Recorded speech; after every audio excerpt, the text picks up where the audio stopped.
Viloyat bosqichini qo'lga kiritib faol ishtirok etganligi uchun maktab ma'muriyati tomonidan taqdirlanadi.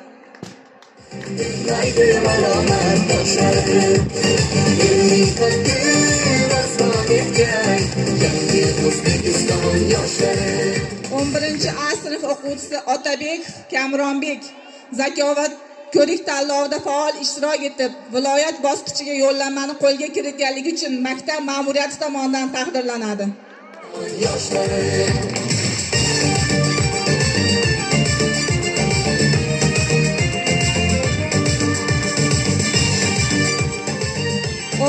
A sinf o'quvchisi Xoldarboyev Madyorbek viloyat bosqichiga yo'llanmani qo'lga kiritganligi uchun zakovat musobaqasida taqdirlanadi. Marhamat, Madyorbek.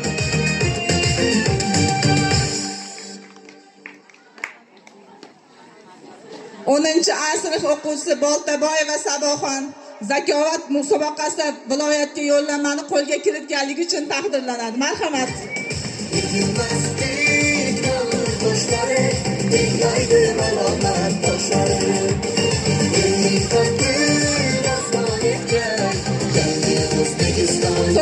A sinf o'quvchisi Boltaboyev Muhammad Azim tumanida bo'lib o'tgan zakovat ko'rik tanlovida g'olib bo'lib, viloyatga yo'llanmani qo'lga kiritganligi uchun taqdirlanadi. Marhamat, Muhammad Azim.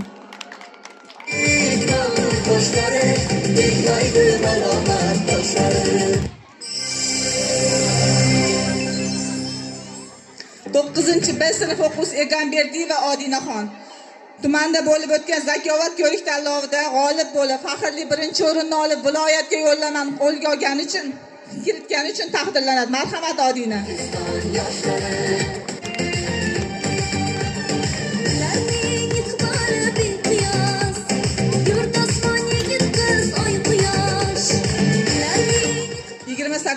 O'rta ta'lim maktabining 9A sinf o'quvchisi Qobiljonov Komiljon tumanda bo'lib o'tgan ixtirochilar ko'rik tanlovida faxrli birinchi o'rinni egallab, viloyat bosqichiga yo'llanmani qo'lga kiritganligi uchun maktab ma'muriyati tomonidan taqdirlanadi. Yangi O'zbekiston yoshlari, xalqimning siz ko'zi qoshlari, elimning eng oltin boshlari, aqlga qudratga to'lgan Yangi O'zbekiston yoshlari